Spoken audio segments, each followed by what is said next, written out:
Good morning, everyone. Thank you for joining us here at CAP this morning. My name is Melanie Hart. I'm the Director for China Policy here at the Center for American Progress. When people talk about the United States and China in Southeast Asia, they generally talk about competition and conflict, not cooperation. Many people think first and foremost, and sometimes only, about the South China Sea. They think about territorial and maritime conflicts. They view U.S. China relations in the region about being primarily about those conflicts. And those security challenges are very important. All of the experts involved in the project agree that they're very important. But 2 years ago, CAP and the China Institutes for Contemporary International Relations also recognized that we share a common view. Both of our institutions suspected that the United States and China do have many common interests in Southeast Asia, and that those interests are opportunities that our respective governments were not acting upon. We decided to join forces to test out that assumption. We noticed that both in the United States and in China, U.S.-China relations occur on one track, and our relations with Southeast Asia occur on another track, and the experts and officials working within those two tracks rarely interact with one another to talk about areas of overlap that we should be pursuing. We decided to form a joint U.S.-China CAP Kicker research team composed of leading experts on U.S.-China relations and leading experts on Southeast Asia relations to travel to the region and visit key Southeast Asian nations and ask people in those nations, how do you view U.S.-China relations? Are we getting policy right in this region, or are there opportunities for cooperation that we are overlooking? Our delegation was warmly welcomed, more warmly than we expected. We weren't sure exactly how they would welcome us, but they were delighted to see that Americans and Chinese could actually be friends and good colleagues and travel together and work cooperatively with each other. The experts we met across the region were very frank about issues that they saw as problematic with both of our countries' policy in the region, and they were very innovative and open-minded and thoughtful at sharing opportunities for cooperation that we have been overlooking and should perhaps start moving forward on in the very near future. We were lucky to have excellent leadership on both sides of this project, both the U.S. and China teams, and they're both joining us for this morning's discussion to talk about what we heard in the region, what we thought about what we heard, and what we propose for both of our nations going forward. On the U.S. side, Vikram Singh, the CAP Vice President for National Security and International Policy, he served as the CAP team lead and the U.S. team lead. Before joining CAP, Vikram served as the Deputy Assistant Secretary of Defense for South and Southeast Asia at the Pentagon. He brings a deep well of experience on Southeast Asia relations to this project, and he has many good friends in the region who served as key guiding posts to our discussions. Mr. Yuan Peng, Vice President of the China Institute of Contemporary International Relations. He served as the China team lead and the lead China representative for this project. He is one of China's leading experts on American foreign policy and U.S.-China relations, and he has a deep well of expertise on the U.S.-China bilateral relationship, on China's views towards the United States, and he has many good friends here in Washington, including many of us at CAP. We're delighted to also have Bill Bishop here this morning to serve as moderator for this discussion. Myself and every China watcher I know is an avid reader of his Sinocism newsletter. He provides a comprehensive and insightful overview of what's happening in China today. It is, to my mind, bar none, the best source of up-to-date, unfiltered, direct, and nuanced information about changes in China. He recently moved here with his family from Beijing to Washington, and the DC China community is absolutely thrilled to have him in town, and I think he will, over time, be an important influencer in how we view China and U.S.-China relations. So Bill will lead the discussion this morning with Vikram and Yuan Peng. We'll have a moderated discussion with them, and then we'll open up for audience questions. We welcome all manner of questions about the project. Please remember, this is a think tank, so calm and civil questions are encouraged, and we look forward to answering them.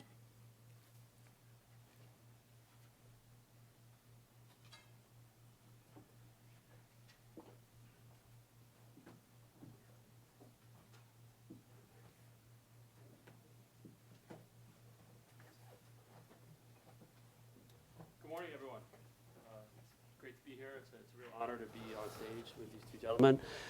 The way it's going to work is I have a list of questions I'm going to go through to start with to spur the discussion, and then from there we will open it up to audience questions.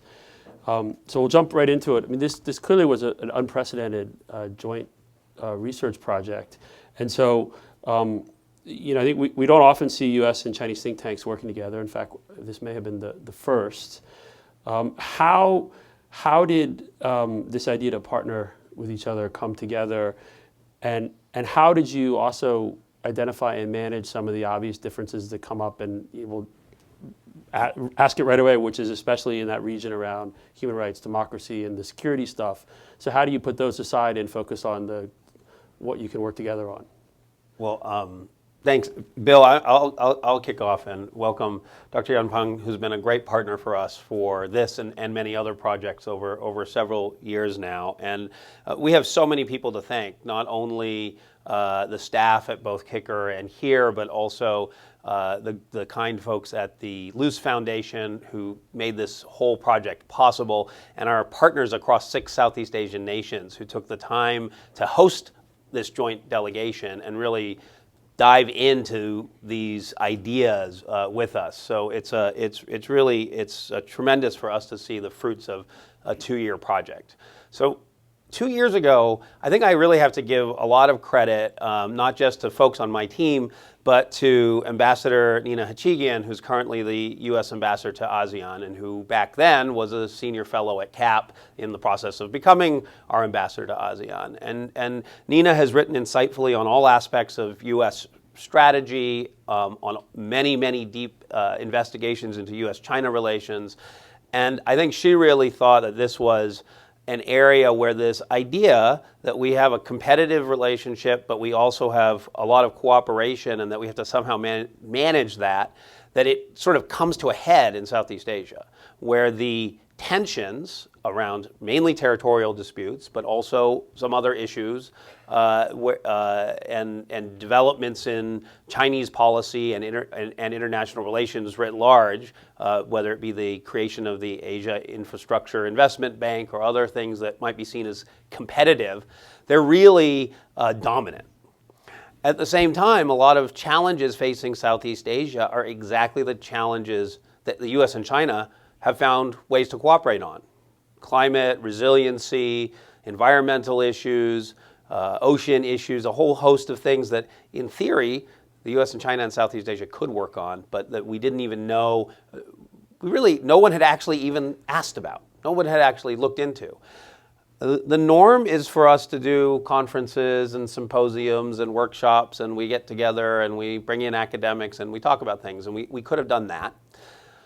But we realize, especially with Southeast Asia, the idea of sort of the U.S. and China getting together to talk about Southeast Asia did not seem like a particularly smart thing to do in either way, either because it would raise fears of collaboration to sort of divvy up the region, a G2 that people had talked about years ago, or because it would look like something else, that was sort of just not the right spirit of how big powers and smaller countries should actually behave in the 21st century, right? It should be collaborative. So what we did is we asked hosts throughout the region, would they host a joint delegation and partner with us in their country to talk about U.S.-China relations, Chinese relations with their country and the region, U.S. relations with their country and the region, and whether there were bilateral or multilateral areas in which cooperation would make sense. And so we were really pleased to find that there were extremely talented partner organizations in every country that wanted to be a part of this. And we got a warm welcome. It took 2 trips through the region. We went to 6 countries together. This was a team that broke the stovepipes in our own organizations. Our Southeast Asia scholars and experts and our China or America scholars and experts had to not only work together, but travel together, come up with the research questions, engage with the partners in the region. And so it was groundbreaking in a whole host of ways. One of the most important was that breaking down of the stovepipes that Melanie referred to in her introductory comments. The fact is, a number of the Americas experts on the Chinese side had never been to Southeast Asia. A number of the Chinese experts on our side had never been to Southeast Asia. And meanwhile, we had these very deep Southeast Asian scholars and experts who had lived and worked and spoke languages in the region, but didn't necessarily work much with their their counterparts who study China or study the Americas. And so it was innovative, it was exciting, and it's going to be, I really look forward to talking about it today. Okay. First of all, let me thank you, Bill. I should have known you earlier when you stay in Beijing. But waste 12 years to meet here in DC. Thank you very much. And also thanks my good friend Vikram Singh and Brian Hart and Manny Hart, and also Chinese name Jiangshan make this joint project possible. I think the reason why CICIR decided to cooperate with CAP on this very unique project is based on maybe 3 major reasons. First of all, we think the U.S. and China relations today in a very critical moment. And it should be the most complicated, most comprehensive, most strategic bilateral relations in the world. But today, the fact is that these most complicated relations is quite simplified by several single topics or issues like South China Sea, East China Sea, rather than the full picture of the relations. And overshaped by the third parties, by Philippines, Vietnam, North Korea, or some other countries, rather than decided by our 2 major countries. And also maybe I think it's overshaped by the media rather by serious scholars. So I think CAP as a top and influential think tanks in DC and CICIR, also we think it's a top think tanks in Beijing. We need to do something to remind everybody that the bilateral relations should be very complicated, very comprehensive, rather than just competition in South China Sea. Actually, we have lots of other issues and topics in this region. And another reason, I think, as you all know, that President Xi Jinping and the Chinese and scholars and officials still stick to that our bilateral relations should go to the so-called new type or new model of major power corporations. How to show this new type or new model? That we need to find some more cooperative area. No matter we have struggle or differences, but still we have lots of other areas to cooperate. So Southeast Asia is one part of the world that we can find some potentials to cooperate. And last but not least, the reason is that, as you and Melody Hart just mentioned, actually we have 2 different groups. One group focuses on U.S. China relations. Another group focuses on Southeast Asian groups. The 2 circles never has a chance to working together. So this project provides a very good opportunity, like building a bridge between 2 different groups. We're working together, think ASEAN countries from U.S.-China relations angle, or no U.S.-China reality from ASEAN angle. This just because of those reasons, I think CICIR is very much like to cooperate with CAP. And thanks for the hard working by the team members. Today, we have the opportunity to let the people in both countries and the world know our eventual joint report. Thank you. Thank you. So, Dr. Yuan, you touched on this a bit. My next question is, obviously, we hear lots about the security issues in Southeast Asia and a lot of talk about rocks and reclamation. But what are the media and the policy communities, both here and in Beijing, what are those groups missing when they make assumptions about the U.S.-China relationship or U.S.-China dynamics in Southeast Asia? You know, the mission of the media, I think it's very easy for them is to make more attractive to the readers and the audience. So the hotspots always their first choice. But as the 2 major powers relations, we should be very, very comprehensive and very complicated. For example, when I took flight from Beijing to Washington, D.C. last night, accompanied with me is a very big groups, more than 30 different members of the delegation from China, to talking about the annual counterterrorism consultation dialogue. And today I think they will have another very different occasions to talk about that issues. This is the relations of our bilateral relations. So we have some disputes on South China Sea, on cybersecurity, on economic field, but we also have very broad cooperation on global issues like climate change, like energy cooperation, like Iranian and North Korean nuclear issues. And the most important is that the world expects U.S. and China play a leading role in maintaining the world economy situation and world security stability. So in terms of this, I think the sober scholars and think tankers, we should have our own responsibility to balance what the media has been missed in the region. We didn't, when we went out to the region, there's no doubt that in China, here, and in the region, media attention is entirely on the tensions. There isn't, there's not media awareness. There's also not scholar or think tank awareness of a lot that's going on in bilateral relations. I mean, one of the things that was really evident was the surprise, for example, about the fact that the U.S. and China had started an oceans dialogue under the strategic and economic dialogue. No one in the region was aware that that was actually something that was being developed bilaterally between the U.S. and China, and there were obvious areas where there could be collaboration and some mutual benefit. But one of the things you asked in your first question was, how did we deal with that? Basically, the way we handled it is we basically went to the tensions and conflicts in our discussions immediately. So we talked through where is the country we're in. Where do they stand? What are they worried about from China, the United States, the tensions, whether the code of conduct and declaration of conduct can move forward, those sorts of issues. We went to those early, and we basically then would say, okay, we've spent X hours or half a day or whatever it is on these issues. Now let's pivot over and bring in people that are experts in other fields to these discussions, and sort of make it possible for the security communities in all the countries also to see what's happening in the economic sector and in the environmental sector and in all these other areas that they don't normally talk about and that certainly don't get a lot of attention in the media. Okay. So here in the U.S., we're about to go through a presidential transition that I'm sure all of us are hoping it was tomorrow and just get it over with. Clearly, when you have a change in administrations, you always have a shift in policies, which presents challenges but also presents opportunities.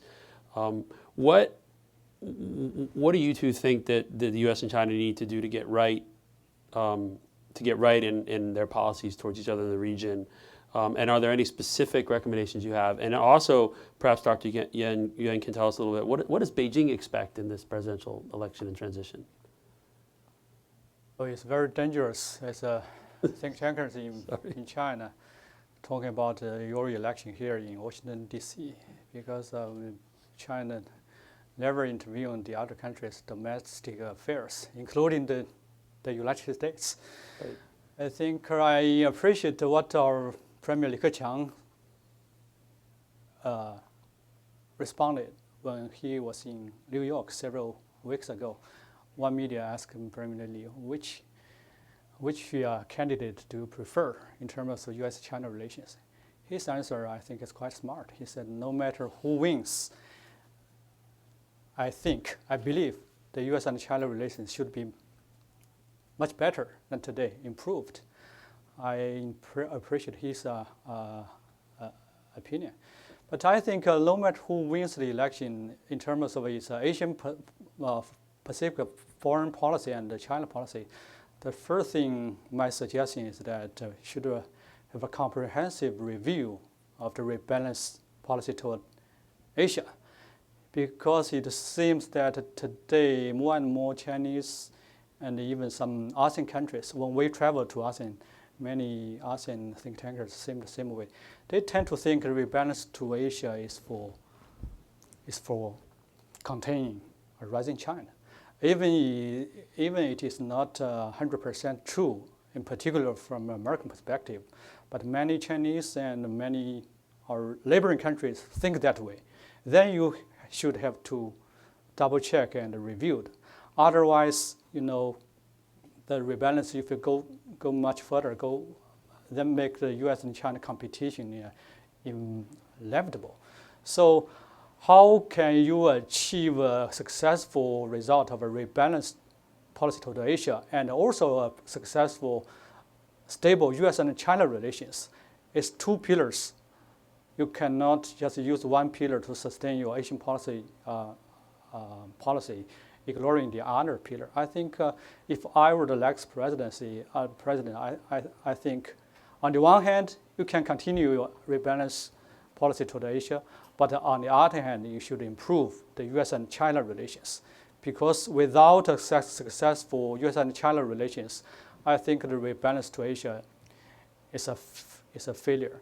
Another thing I want to share is that we do need a new paradigm or framework to guide the future U.S. and China relations. Because today the relations are totally different from the relations in the past 30 years. We need some new thinking and new framework. You can dislike, the new model of major power relations we proposed from our president, but we welcome you to provide some new thinking like this. Then we can find a new road to cooperate. This is my very humble two suggestions. Thank you. I think I agree with a lot of that. Rethinking and reframing the relationship is going to have to happen because, quite frankly, 2 years ago it was still a sort of quite a eye-opening and controversial idea to do this project. Now I think it would be much harder to start this project because I think relations have grown more complicated. And certainly in the political campaign in the United States, there's been a lot of, I think you can call it China bashing, and there's a lot of anti-trade sentiment, which is deeply felt. It's not just a small thing. But I think there's also a lot of, what we learned on this visit was that we tend to have some misperceptions perhaps about what we think is happening, how we think our policies are being viewed in other parts of the world. So for example, I think a lot of Americans think vis-a-vis Southeast Asia, China is overplaying its hand, right? That that China could actually do better being less confrontational and less assertive because there's a natural need for economic engagement, and that actually China's behavior has encouraged the welcoming of the U.S. rebalance and things like that. And so there's a school of thought in the United States that sort of says let China continue to overplay its hand and Southeast Asia will continue to draw closer to the United States. With our discussions with Southeast Asian partners, I think that wasn't really borne out. It seems like regardless of what China was doing, they were going to welcome the rebalance to the United States. They're focused with China on what China can do for the people of Southeast Asia. And they're focused on things like what will the Belt and Road Initiative bring to us, right? And with the United States, I think China views the rebalance very much through a U.S.-China lens without recognizing that the American private sector is the largest source of foreign direct investment in Southeast Asia, and that the economic dimensions of the rebalance are sort of the central part rather than the military. The trade debate and the fact that TPP is likely not to survive, I think, is what the consensus is now, is playing into a feeling in this region that the U.S. rebalance is going to falter, and that while they welcomed it, they're going to worry that it's not going to amount to as much as they had wanted. And that's not viewed as a positive. That's viewed as something that's a concern in Southeast Asia. So they don't want either the Chinese policies or the U.S. policies toward the region to fail. They actually want both to work and to benefit from both. And I think for both Chinese and U.S. leadership, figuring out how their unilateral policies towards Southeast Asia can be effective and be something that is bringing benefit to the region and to their own countries. The second thing to look at would be, are there areas where Chinese policies and U.S. policies with Southeast Asia could be complementary in areas of critical overlapping interest? For example, in areas like climate resilience, right? Or the greening of ports and the basic steps that will help improve trade and sustainability in that part of the world. So were there some, or could you talk about some of the specific policy recommendations that you came up with in this report? And then one other question would just be around water. Was water not maritime, but actual, so much of Southeast Asia's water comes from China, from Tibet, the Tibetan Plateau, and was that a big topic of discussion, and were things discussed about what could be done there? Water was less a big topic of discussion than fisheries, but then other things like sustainable palm oil for Indonesia were a major area of potential cooperation. And a big part of the discussion from the Southeast Asians I saw was basically about standards and how they can have high quality infrastructure and investment rather than investment that is not sustainable. How they could focus on things like green finance and areas like that. There's basically a desire to have as much coming from both the U.S. and China as possible into the region, and not just the U.S. and China. Japan and Europe and Australia, and particularly Japan, featured fairly prominently in their discussions. In at least two countries, Indonesia and Thailand, there's Chinese railroads being built and Japanese railroads being built. Are they going to integrate well and connect together? Are they going to be complementary, or are they going to have sort of some of those traditional old school problems where things are built without a comprehensive look?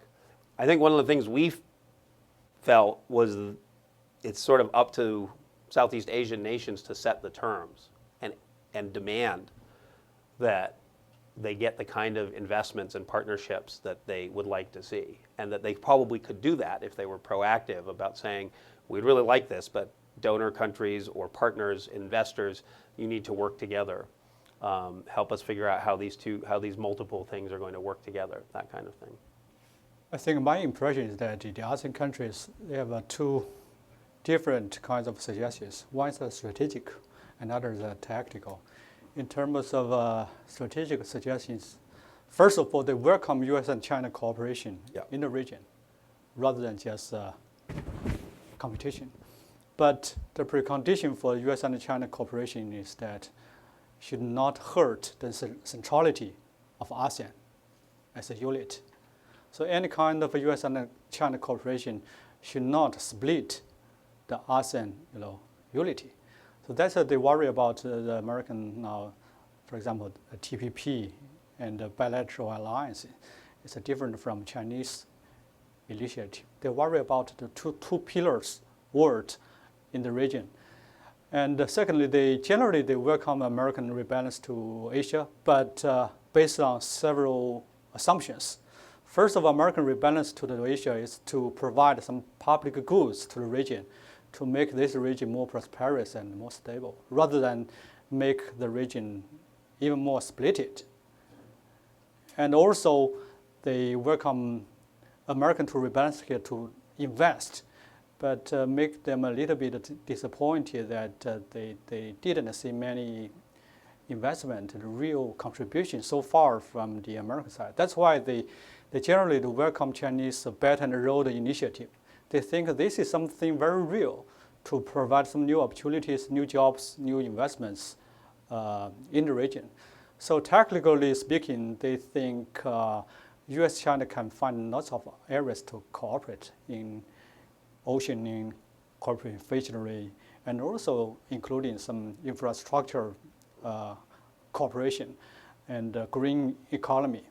And in that way, Chinese really hopes that Americans should be more open-minded. For example, the AIIB were quite opening to the world, almost 60 countries decided to join. So why not American think about that? And Belt and Road Initiative, there are more than 65 countries want to be partner with China to jointly working together. So why not American think about that? So we are quite open and quite open-minded for any kind of cooperation, not only in ASEAN, but also in other areas. So I think if we think this way, we can find lots of areas to cooperate. One thing we heard a lot was that just given the scale of the need in each country and then across the region, the World Bank estimates are $8 trillion in needed infrastructure investment in the next 5 years. The idea that there's a big competition between AIIB and ADB and BRICS Bank and World Bank, and that somehow these should be viewed as not complementary. A lot of Southeast Asian partners said this doesn't make any sense. That the total capitalization of all of those amounts to kind of a drop in the bucket in terms of the requirements in the region. And so I think they were alarmed that there wasn't an effort to sort of say how can the various mechanisms work together, and a welcoming of new mechanisms rather than a interest in seeing them as competitors. And I think that's a challenge because clearly there is some view, there is a feeling that they could be sort of zero-sum investments or competitive investments that might not be actually useful for the region. Our view was that the trick would be upgrading and developing 21st century standards. That essentially, it's not as if the ADB and the World Bank are perfect, and the AIIB and these other new structures are developing. Shouldn't there be an effort to say, let's all meet high standards, green financing, sustainable investments, things that take into account the needs of local communities, that provide jobs to the populations and the areas that the investments are being made, things like that, and that would be something that we could actually proactively work on. Just, operationally, how would that work from the U.S. side? Because we are not, we don't seem to do infrastructure very well overseas. And in some ways, it seems like that may be an advantage for China because China does infrastructure very well, both domestically as well as in the region. And so, how would it work on the U.S. side and the U.S. government? Who's the point person, or what's the process? In terms of the standards piece, it has I think it has two components. One is obviously the U.S. or Japan or whoever it might be are a large voice in the various multinational financing mechanisms. So if it's the World Bank, if it's the ADB, if it's the IMF, there is a large U.S. voice. China is the largest voice, is going to be the largest voice in the institutions it's been central in creating. So one is an issue of norms, establishing norms that would be common across the different enterprises. And that is something, best practices that could be done basically through dialogue by and among the organizations. The other side of it is the expectations and structures that the countries in the region develop, and basically the way they insist on investments being made. So do they update their standards, their laws, their rules of the road for making investments in their own countries in ways that drive multinational organizations to behave in more constructive and collaborative ways. Yeah, I think today the most popular political word here in DC and the United States is the so-called standards, norms, rule-based. I think first of all, depends on who set the rules. Secondly, what's the contents of the rules. So in terms of Southeast Asia, the 10 different countries has totally different rules, even different social and economic systems. So on the one hand, we welcome the universal norms to guide the 21st century's world global regional economy. But on the other hand, we also should respect the local discipline, local laws and norms. Combine the two different norms together. This will be based on the mutual respect. For example, if China cooperate with, for example, Myanmar to think about Belt and Road Initiative, the first thing is that we have conditional things that we discuss and negotiate and talk, coordinate with our counterpart. And we are not using our norms to force Myanmar to join our Belt and Road, but based on the common understanding, what kind of norms and standards for building this new building or infrastructure roads. And under this, we can conduct the next step.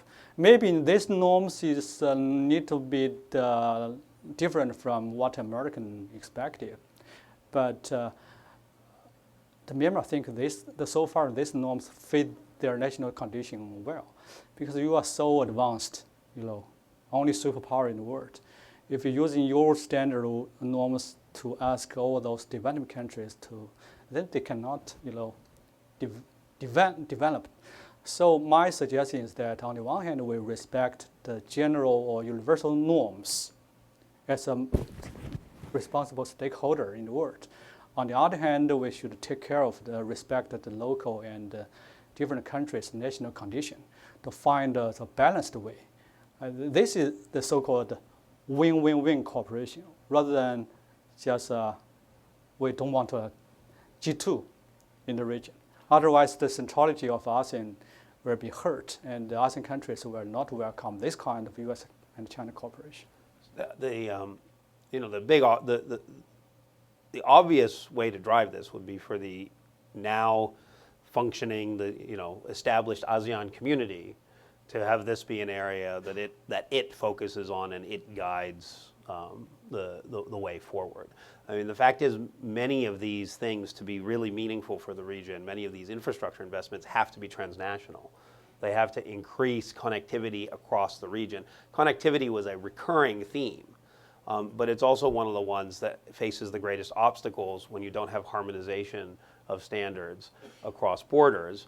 And I think that ASEAN internally basically deciding how to do that is probably the best way to guide how the rest of the entities behave, both for bilateral investments, for multilateral investments, and other things.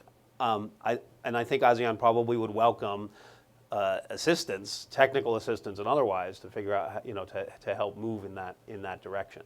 But it's not clear how ambitious or not the ASEAN countries are going to choose to be on things like that. So as you were going across the region, talking to the experts in 6 different countries, for each of you, what was probably the most surprising thing you heard?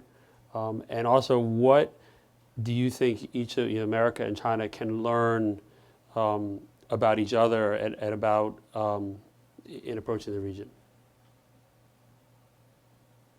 Okay.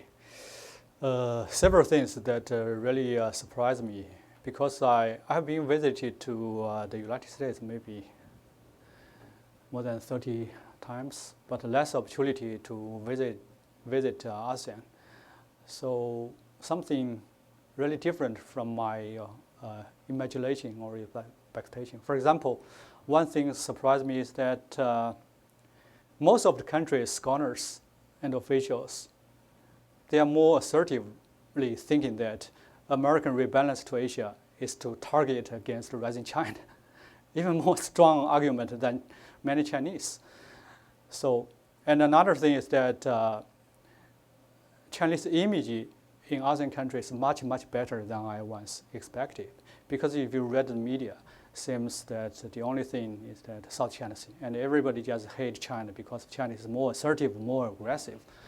But when we visited those countries, I got very, I'm very much being encouraging, because many remind us that our traditional good friendship relations, and remind the American counterparts that Chinese civilization and Chinese culture, we didn't have any kind of DNA of invasion or occupation. And also surprising me is that they also think Belt and Road Initiative is a good opportunity. So all those things I think is very surprising, encouraging me. And the last thing that impressed me most is that one Myanmar old senior diplomat said that President Obama visited Myanmar twice. Your president never been to this country for more than 50 years, but this single president visited this country twice. But every time they just came to Myanmar with two empty hands, talking about human rights, where Chinese coming here to invest. So this sort of thing, I think, showed the difference, because human rights, democracy is something Americans treasury in dealing with this country. But China is good at doing something very operational and practical, investment, natural resources. So all those sort of things, but also we think that ASEAN countries also worry about maybe China's recent actions is just temporarily or have some greater potential ambitious to go back to the Asian relations between those two parts. I think I learned a lot from this trip. I think the two things that surprised me. One, we found that each of us had sort of parallel, interesting networks in these countries, and so we heard.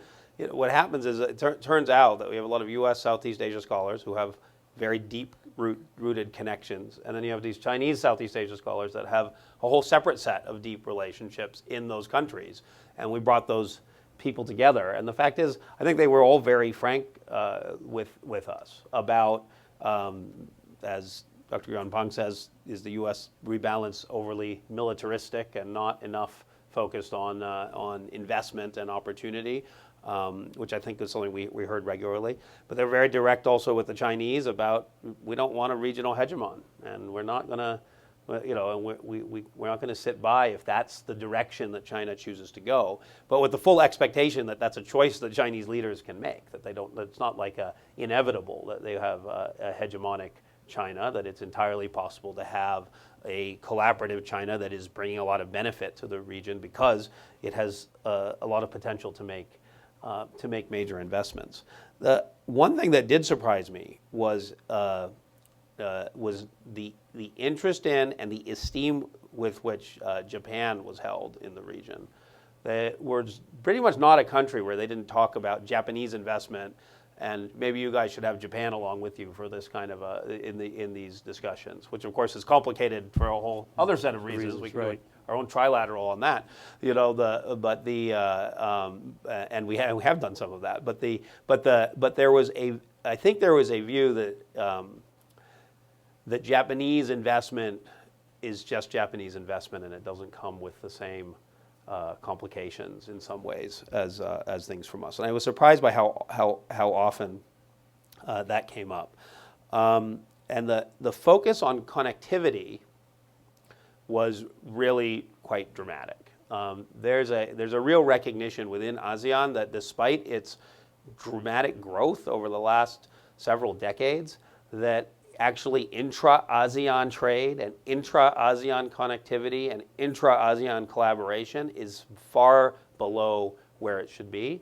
And they were interested in how we, the U.S., China, other countries, could help them address what they saw as a real obstacle internally. To remember, this is a region that has formed a community that has basically countries whose per capita GDP is in the hundreds of dollars a year up to $60,000 a year if you look between Laos and Singapore, right? So it's just 10 countries, but it couldn't be more diverse. And so how they could use investment within ASEAN and how that could be facilitated was something that really was also was surprising to me how much attention was being paid to that. One thing that you mentioned, that what should we learn from each other? I think the U.S. and China, we both have different advantages and disadvantages in the region. From the angle of our thousand history, we see China is a dominant power in the region. But from the angle of 100 years history, we are being, victims of from the open war to up to opening up and reform. So in the past 100 years, and Americans and the Japanese and the Western powers using their Western education, Western value to occupy this region. So far, I think we both have disadvantages and advantages. Americans' advantage here is you have several military bilateral alliances. We don't have any single one. You are good at NGO network. You are good at investment to the small and medium business. Chinese, we have better, governmental exchange relations and the big project investment. So how to learn from each other and how to find a, balanced way to accommodate with each other and make our ASEAN friends not choosing sides is something that we can work together in the future. Well, on that point, the ASEAN friends, they, in many ways, this is a very beneficial situation for them, right? Because they don't actually have to choose sides, but they can work between the two, right? So if you're ASEAN right now, this actually is a very encouraging part of a broader conversation, isn't it? I mean, I think there's sort of, different levels of optimal, right? So, don't want to take people back to grad school, but but essentially, if we're in bad competition, it's probably bad for ASEAN.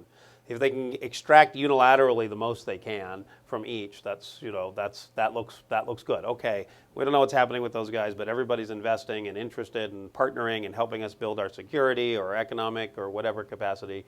Great, but by far optimal would be that somehow it gets brought together, right? So that you have essentially you maximize the benefits of the various investments. So if, as Dr. Yuan Peng says, we're better at small and medium-sized enterprise, and the Chinese are doing the big marquee projects that the United States and the West stopped doing, at least as development assistance a long time ago, but do in terms of the companies that need to come in, the best of both worlds is that there's actually collaboration in some key areas, including potentially on big projects that might be Chinese investment with a range of corporations and others, engaged, including American, Japanese, Chinese, and others. The last question before I open it up to the audience. Want to talk specifically about one country. To the earlier question about sort of what is the media missing, when you look at Myanmar, I think there's a fairly simplistic meme in the media that it was China's, and then somehow President Obama, we kind of wrested it away from the bosom of China and are making it closer to America. Some of that is probably true. Some of that is very vastly oversimplified. But in that country specifically, it's a place that needs a lot of support on and pretty much every area of its economy and society. Is how would the U.S. and China work together in a country like that? And what were the recommendations, or would the recommendations be from the joint group on how to work in Myanmar and how to make Myanmar a better place? Myanmar is a very special country in the region in terms of U.S. and China relations. On the one hand, we have a very close relations, historically speaking, and we have a long time of friendship and partnership with this country. And we are natural neighbors. Nobody can move Myanmar to the elsewhere in the globe.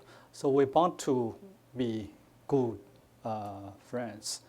But in recent years, I think we witnessed that America invest lots of energies and resources in this country, politically, strategically, and economically. So we think warming up of the relations between Myanmar and the States. Then many countries see U.S. and China compete in this country. And this competition coupling with domestic political transition, so make the situation even more complicated. So, but the good news is that the new actual leaders, Aung San Suu Kyi, he made her first trip to China to reassure Chinese that under her leadership, and Myanmar wants to develop sounder relations between Myanmar and China.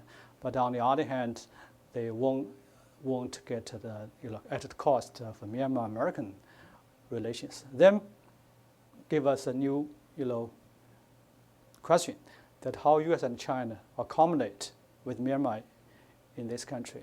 So far, we don't have any concrete suggestions how to cooperate in the future. But one interesting suggestion from a Myanmar friend is that during the World War II, U.S. and China we cooperate very well in Myanmar in countering the Japanese fascism. We built a very famous road, Stewart Road. This is a good memory for those good old days of cooperation between U.S. and China strategically. So some Myanmar friends told us, why not you join together, working together to rebuild this old Stewart Road to make it more useful rather than just a historical site. And I think it's very creative thinking. This is both remind us of our bilateral relations should be, and also contribute through our cooperation to benefit the local Myanmar people in a better life. So if we think this way, I think we can find lots of other areas to cooperate. I think that that's, for example, I think that's a great idea, one that was discussed and it's discussed in our report as a specific area of cooperation. I mean, there is this history of the U.S. and China as allies in World War II that can be the source of a lot of more positive interactions and positive cooperation. Then basically Myanmar needs investment across the board. For the United States, this is sort of a multifaceted moment of opportunity, and the United States just removed all sanctions. So that transition process has been swift. The U.S. will remain concerned about the balance between civilian and military power in Myanmar for sure. But I think the concrete areas of investment, be that roads, Stillwell and beyond, or Lower Mekong related investments, these are all areas that are high priorities in the region, high priorities priority areas where the U.S. and China bring a lot to the table, and there's a lot of potential for doing things that would be beneficial across the board. I mean, essentially having Myanmar back as a full participant in ASEAN and the broader region is one of the biggest opportunities for the 21st century in this part of the world, right? It means an opportunity for connectivity from India across, so from South Asia across into Southeast Asia. It sort of removes what had become a kind of like an arterial blockage, and it is a large, resource-rich country that is, I think, destined to be a major player in the future of ASEAN. As it sort of finds its feet and finds its way forward. And the U.S. and China don't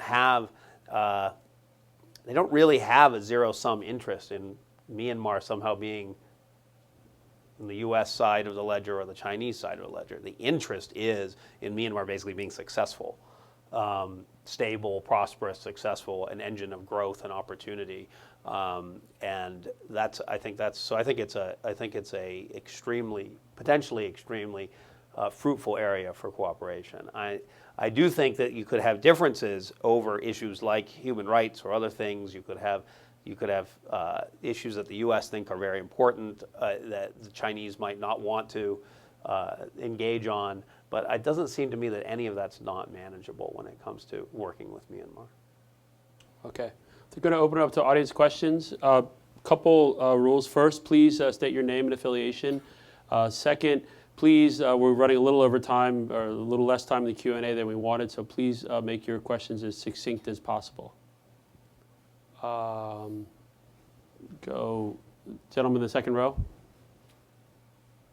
Thank you so much. There's a microphone. Thank you for giving me the chance. I'm Jiang from Georgetown University.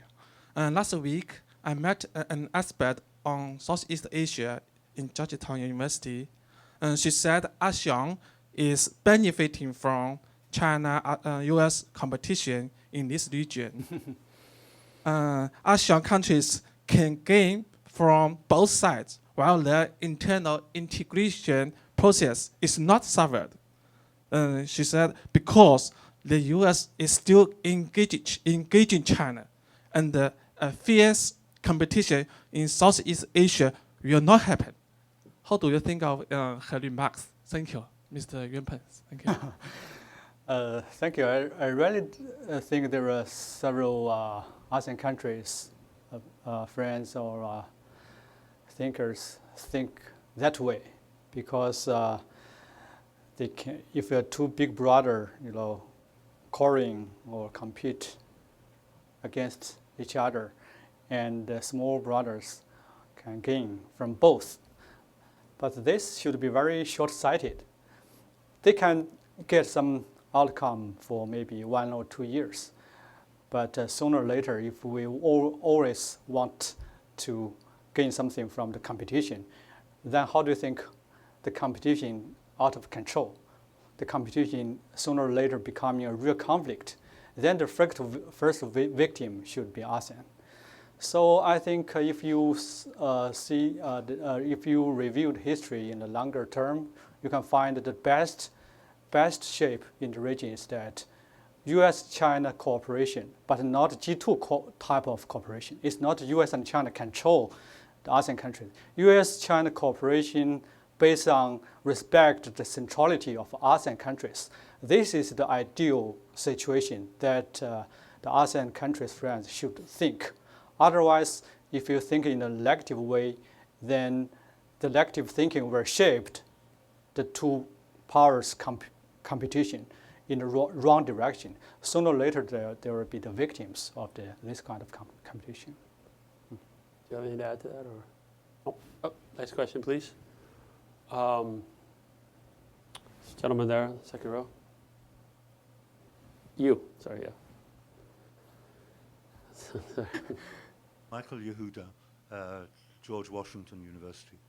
And the reasons as to why ASEAN has found it so difficult to establish better intramural relationships goes back a long way, and partly the historical differences. Each country seeks to maintain its full independence. Each country is afraid of losing it in various ways. So given the fact that both of you, and speaking really on behalf of, I suppose, the approach of both countries, have been encouraging the ASEAN countries to integrate better, did they, in your visits, did they make any requests or suggestions as to how you might help that process? That's a great question. Thank you. They did, actually. So there are a lot of... So ASEAN is a success because of the very thing that also makes it sort of slow and limited. Basically, the only way for these countries to operate was a consensus-based, slow and steady model that focused on easier things first and moved towards harder things over time.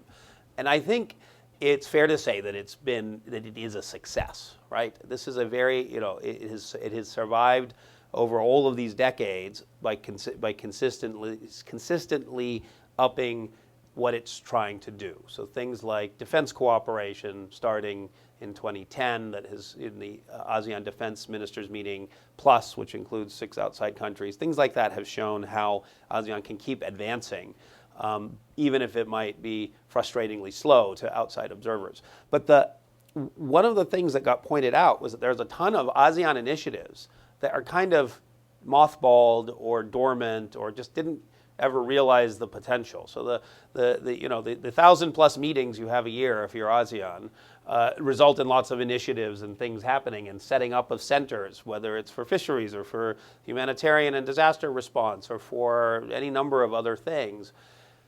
And there was a notion, and we would want to go more into detail in it. There was a notion that the U.S. and China could say, hey, we could help breathe some life and energy into some of these things that are still high priority areas where something ASEAN initiative exists, but it hasn't really gotten the energy and investment of the members of ASEAN to make it effective or truly useful to the community at large. Could the U.S. and China partner in a handful of those sorts of areas? And so that was an interesting sort of avenue in terms of practical cooperation, not so much strategic cooperation, but practical cooperation.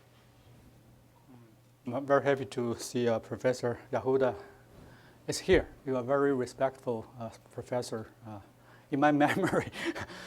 Thank you for your question. I'm not an expert on ASEAN, but on U.S. China relations. But my impression is that, first of all, they do need some suggestion or help from U.S. and China cooperation to help them to speed up the so-called unity of ASEAN countries, because they have totally different ethnic groups and tradition and history and even political system different. So on the one hand, they want to be united as one, but on the other hand, they are afraid of going too much soon will be a disaster. In particular, recent Brexit in Europe gave them alert that if we go to that direction in a harsher way, then sooner or later they'll follow the European Union's way. So there's a strategy so far. My impression is that on the one hand, they need to strengthen the so-called centrality of ASEAN. The centrality is more important than just union together. And secondly, they prefer to using 10+ as a platform to make its influence even expansion. So 10+1, +3, +6, now +8.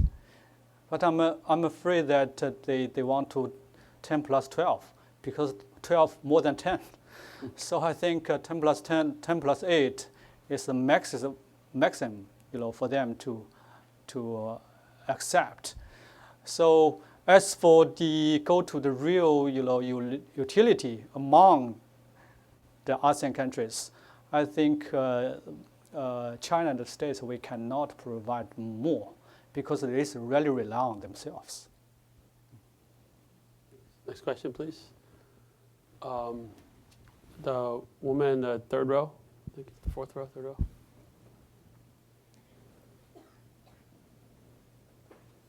Hi, Michaeline Morelli, Independent.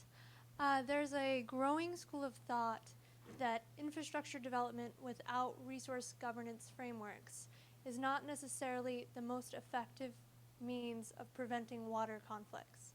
Is there potential for cooperation for regional resource governance treaties or conventions within the Southeast Asian region?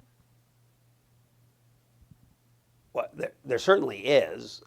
There's both potential and some precedent between between neighboring countries, and I think it's a great point. And the climate change is making it ever more evident that those kinds of agreements, not only between states but even within states, between different regions and communities, things that make sustainable resource management possible are going to be critical to avoiding both inter and intra-state tensions and potentially conflicts.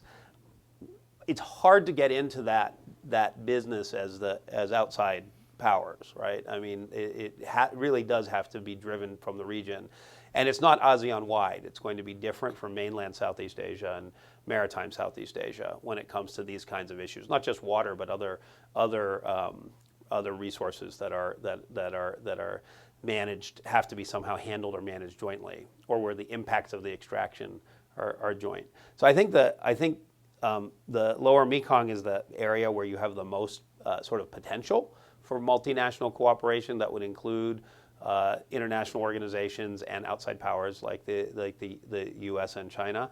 And there's a lot happening there.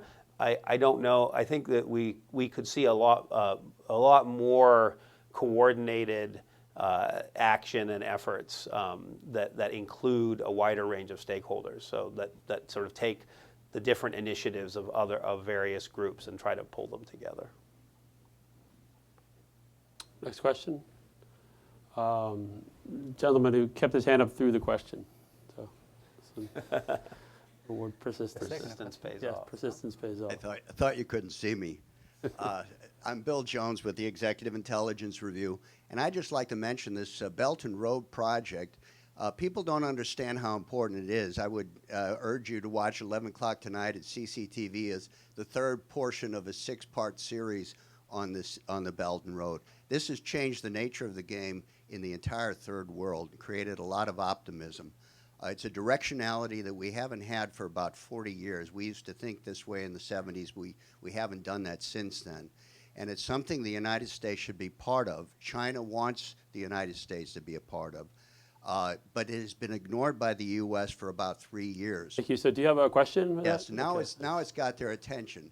And my question is, why does not the United States, instead of coming up with some kind of a new Silk Road alternative or counter to China, set up a liaison in the new administration, whoever's elected, and we all hope that somebody will be elected and somebody won't be elected, a liaison on the Silk Road Economic Belt, or at least maybe even make it a committee within the SED to find a means of cooperation on this project. You mentioned also that it's difficult because the United States doesn't do infrastructure anymore.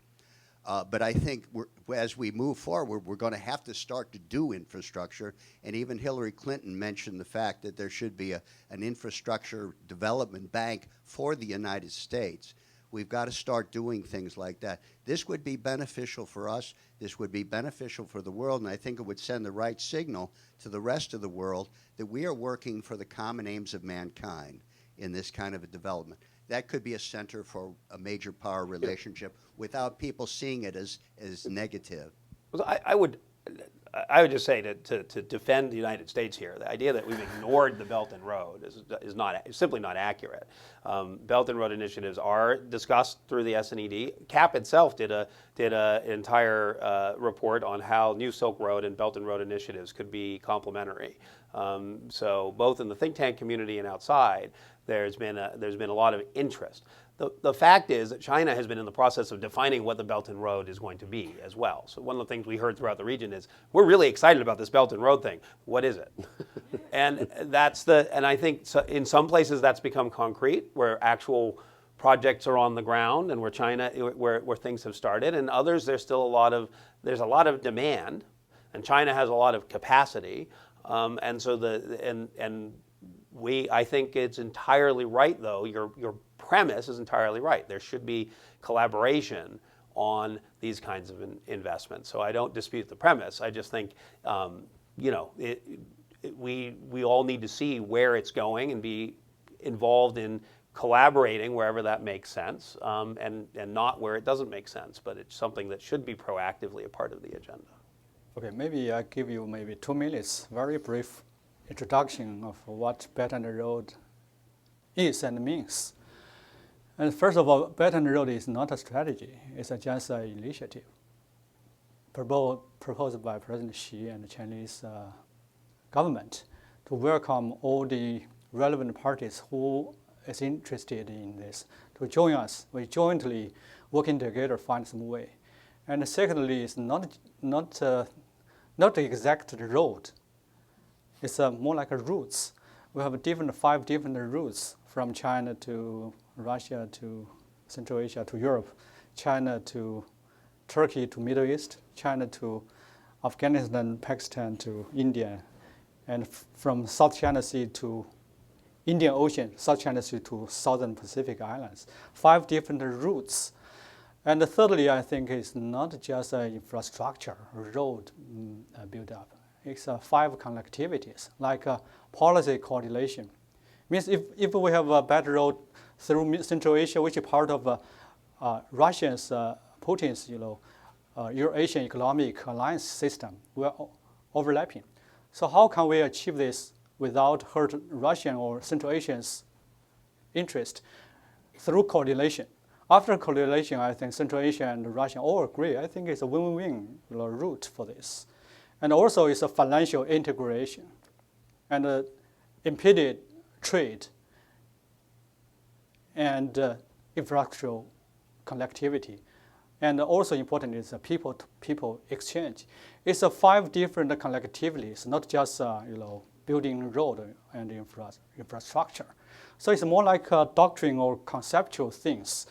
This is not just a Chinese own strategy or mission. We just provide this for those today the world economy is in stagnant, and Chinese itself is in transition. So we want to link Chinese own transition to the world economy in a more promising way. So ask all the parties interested to join us to jointly build a new economic axis rather than just Pacific and Atlantic, European or Euro-Asian continental economic zone. This make the world more stable and more prosperous. Next question, please. See the gentleman in the back. You, yeah.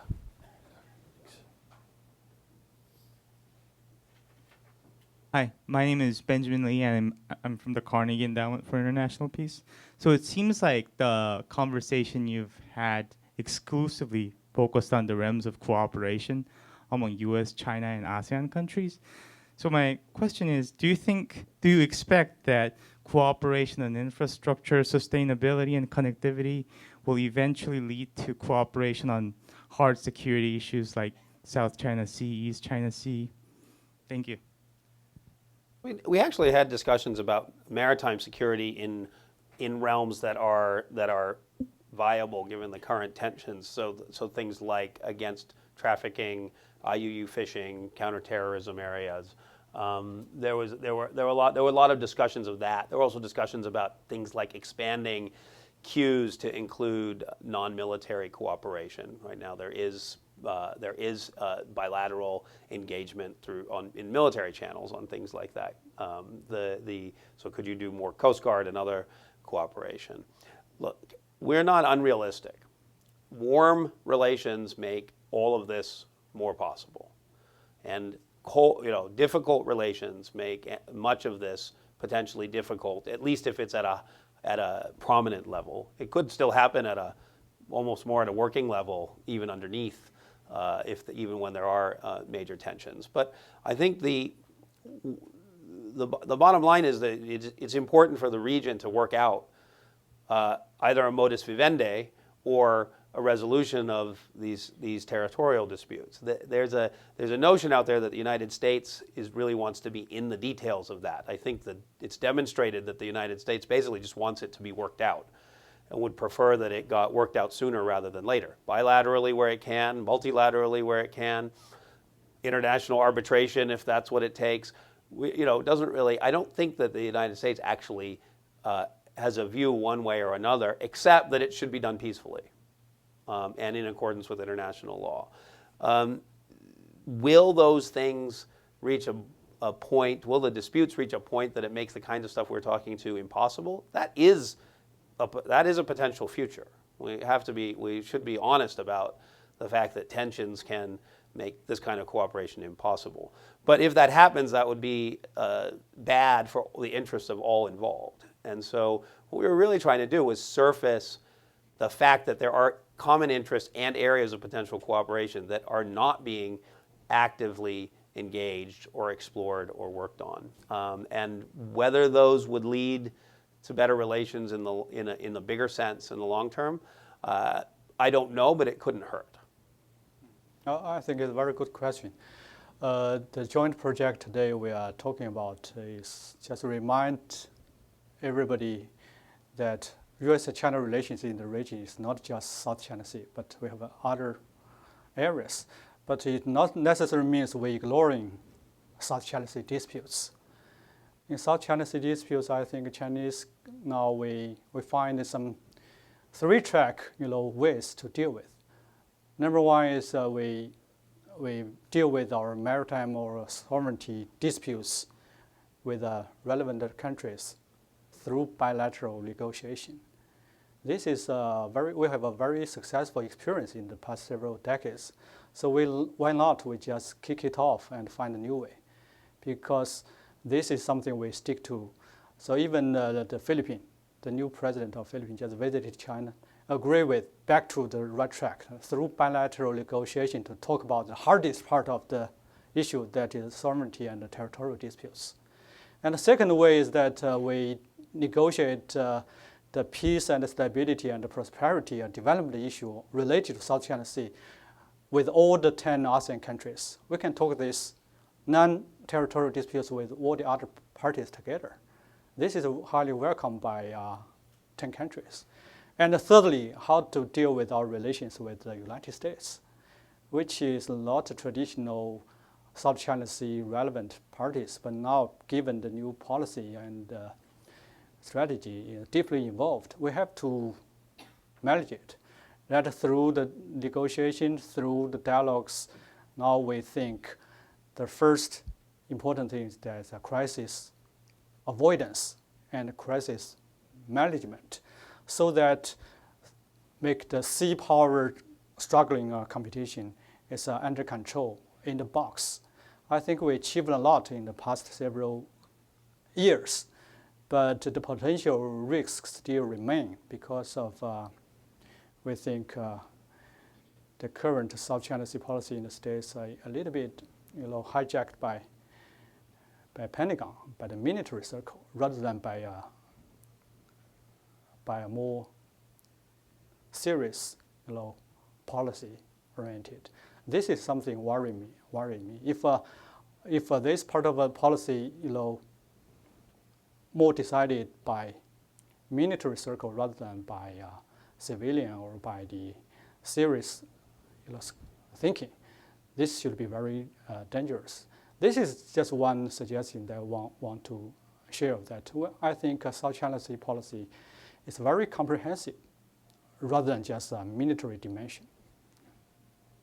So thank you. We are out of time. Sorry for those who couldn't get their question in. Just want to thank Vikram Singh and Dr. Yuan Peng for a very fascinating discussion, and thanks everyone for attending today. Thanks, Bill. Thank you. So that was great, to the question about the